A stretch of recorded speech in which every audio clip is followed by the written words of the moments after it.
Good day sa lahat. Ito yung ating adult female, Terenochilus cordatus. Bibigyan natin siya ng super warm. Siyempre, araw-araw feeding tayo eh. Yun. Nice.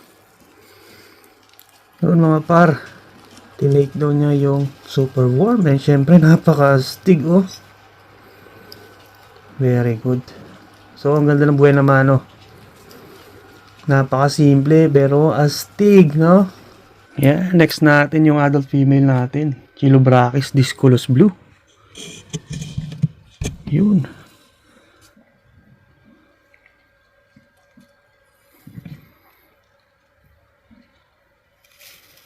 Yun, no? Nice takedown. So, yung mga females natin, napaka-smooth to make down, no? Bigyan pa natin. Bitin yan, sigurado.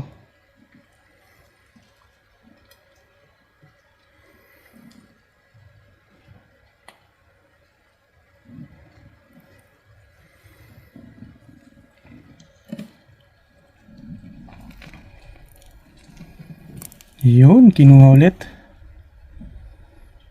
So, dalawang super worms. Ganda, no? Ito, subukan natin yung aurantiaca natin na female. So, adult female to. Subukan natin. Ayun. Oh, lumalabas yung kanyang pink toe.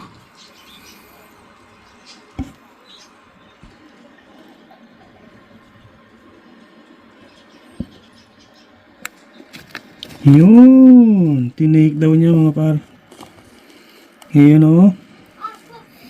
So, pasok hanggang doon sa loob. So, yun mga par, no, hindi na masyado nakita kasi nandun sa loob. Pero, to make down siya. So, astig pa rin, na? Yan. Subukan din natin yung Avicularia juruensis natin. Yung X, pero purple. So, adult female to. Subukan natin. Yan, o. So, ayun siya. Nasa pinakaloob ng kanyang burrow. And, asan na yung ating nawala na yung ating super worm. Yung pala, gumagapang. So, tingnan natin kung take down siya mga par. So, nasa top view tayo. Tinitingnan natin sa ibabaw. And yung super worm is, ayan, pababa. And tulog na tulog yung ating juruensis. Ganda ng mga pink toes natin, no? Sobrang balbo nila. Yan o, grabe yung mga balahibo nila, mga par.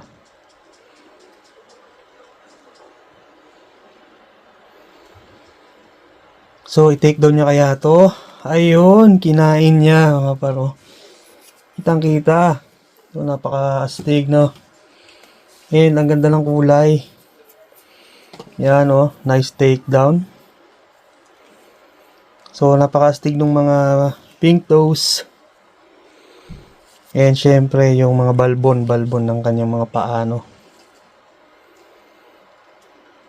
Nice. So, yan, oh. Napaka-floppy. Yun, pumokos pa naman. Lumapit ba naman ng ganun, oh? Hindi ba naman astig yan?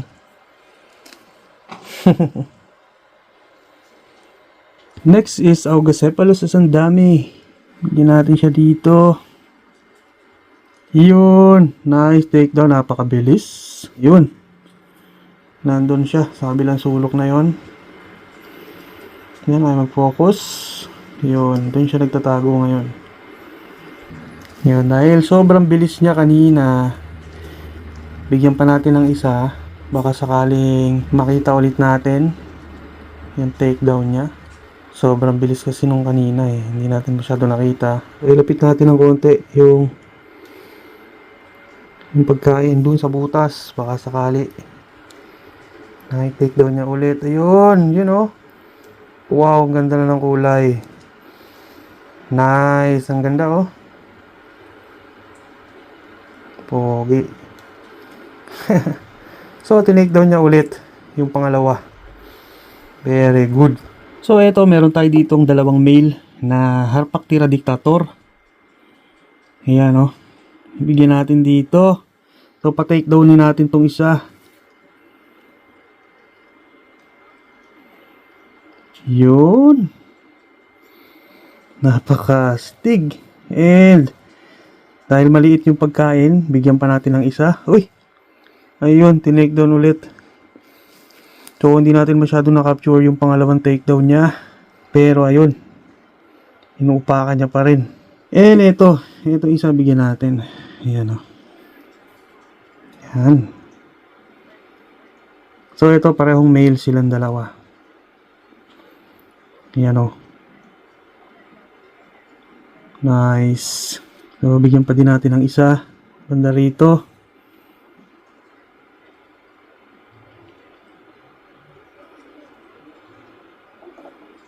Yun.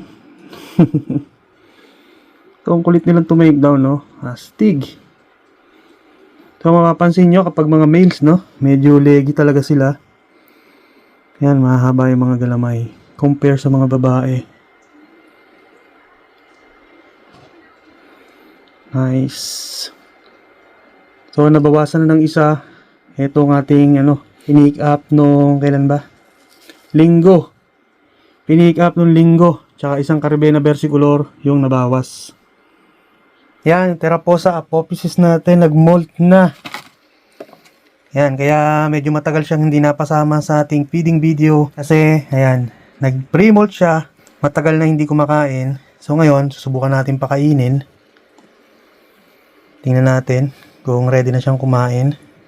Hindi ko kasi alam, parang April 1 yata ito nag-molt. Ganda, oh. Stig nung pinaka-abdomen niya, merong sobrang itim na spot sa pinaka-puwetan.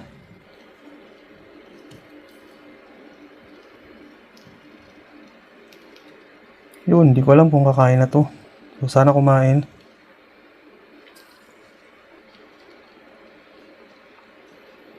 Ayaw pa yata. So, tingin ko mga na to, semi-sub-adult o kaya sub-adult na siya. Medyo malaki na rin. Ayaw niya i-take down kasi ayaw gumalaw. Yun, bigyan pa natin ng isa.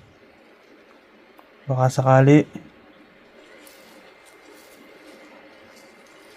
Yun! Nice!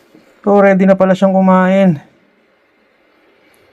Yun, ito yung unang kain niya ngayong nakapag-molt na siya. So, isang takedown niya, kaagad, 2 piraso.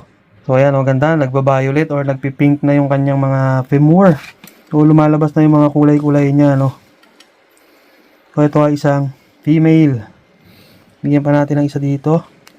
Ayan, dahil sure, nabitin yan dyan sa 2 piraso. Kasi yung mga superworms natin ay hindi gaanong kalakihan ngayon. Medyo maliliit yung mga superworms natin. Ayan, nagdagan ko pa.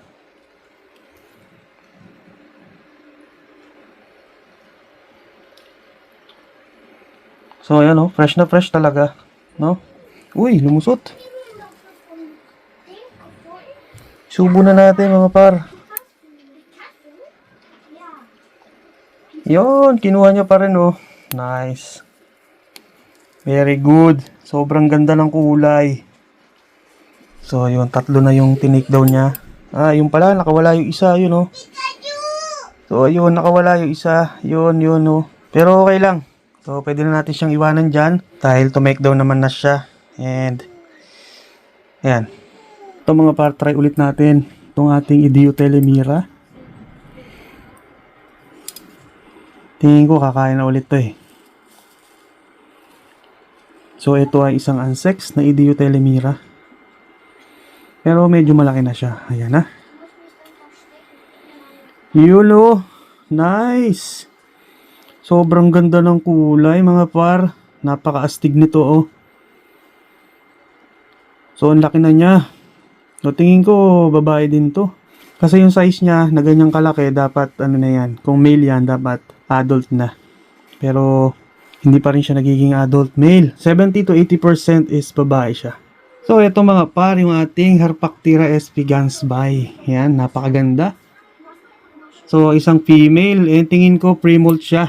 Pero, kung gusto nating makita kung talagang pre-molt, siyempre subukan natin pakainin. Oh, dito. Dito. Yun, grabe. Dito. Yun, grabe. Grabe, sobrang laki na ng tiyan pero kumakain pa rin, no? So, ibig sabihin, hindi pa siya pre-molt. And napaka-astig nung takedown. Napakaangas. Grabe, napakaganda talaga nito. So, nag-iisa na siya. Wala siyang partner. And tingin ko isang molt na lang nito ay ano na siya. Pwede nang i-breed. Yan. Nice takedown. So, ito yung ating Heterotelebillucella na female. So, freshly molted din siya. Bigyan natin na itong maliit na pagkain. Yan. Yun o. Grabe to make daw. Napakabilis. So, bigyan pa natin dito. Para makita natin ng maayos ang itsura. Napakaganda. Yun o. Nice. Kita nyo naman mga par.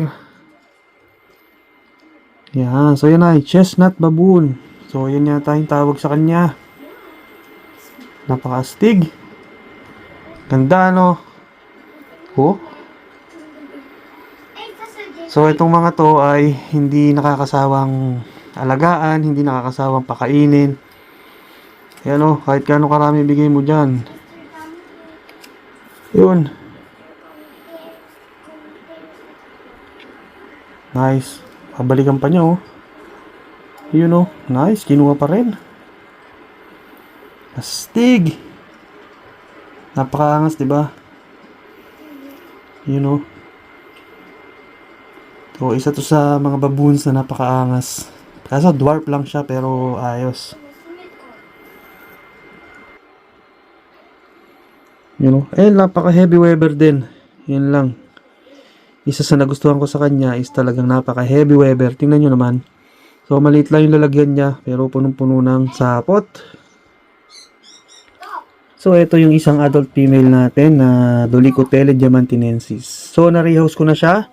So, sa maliit lang din na enclosure, pero pinaltang ko yung substrate. Yung substrate na hindi madaling matuyo. Yan, kasi baka iiwan ko sila ng mga mahigit 1 buwan. Mga ganon. So, kailangan ko yung substrate na talagang mag-hold ng moisture kahit matagal na hindi basain. You know. Nice. Ganda ng kulay, no? O, yan. Par. Nice. Napakaganda ng kulay. Astig din to make down, oh. So, ito ay isa sa pinakamagandang dwarf na tarantula na alaga ko. Yan.